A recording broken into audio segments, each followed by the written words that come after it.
নাই। এখানে যে পুলিশ বাহিনী ছিলেন ওদের মনোবল ভেঙে গেছে। ওরা মানুষ হত্যা করেছে সরকারের নির্দেশে, ওরা মানুষের উপর নির্যাতন করেছে। আস্তে আস্তে এদের মনোভাব ফিরে আসছে। আজকে এই শুধু আসিয়া নয়, আসিয়া বাঙালি জাতির কাছে, বাঙালি জাতিকে ঋণী করে গেছে। গতকালও একই ঘটনা ঘটেছে উত্তরবঙ্গের কোন এক জায়গায়।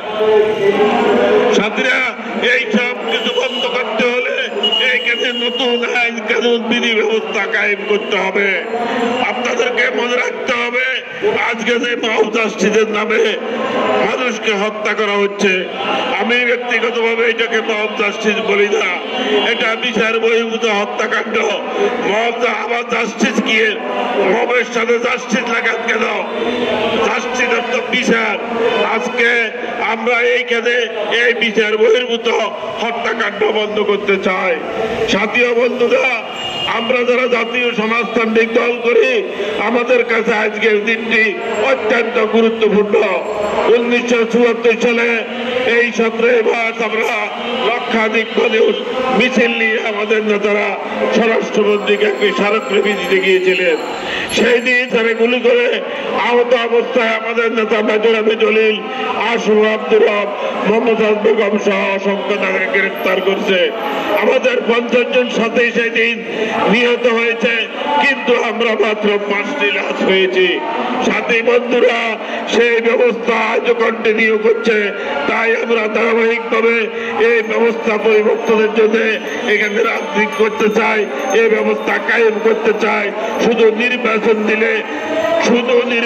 দিলে এদেশে মানুষের শান্তি আসবে না।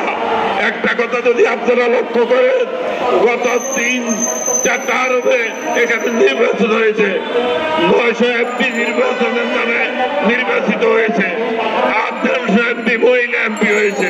কিন্তু এক রাতের মধ্য দিয়ে 900 থেকে 950 এমপি দেশ থেকে বউ বাচ্চা দিয়ে পালিয়ে গেছে।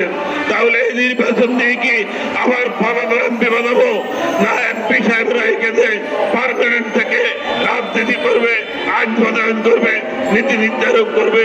তাই আমরা উল্লেখযোগ্য সংস্কার করে আমরা এখানে একটি নির্বাচন চাই। আপনাদের সকলকে ধন্যবাদ জানিয়ে আমি আমার বক্তব্য এখানে শেষ করছি। আপনাদের ভালো থাকুন। এখন বক্তব্য নিয়ে আসছে আমাদের রাজপথ কাঁপানো নেত্রী, জাতীয় সমাজতান্ত্রিক দল জেআইটির কেন্দ্রীয় কমিটির সিনিয়র সহসভাপতি, স্থায়ী কমিটির সদস্য জনাব মিসেস তানিয়া রব।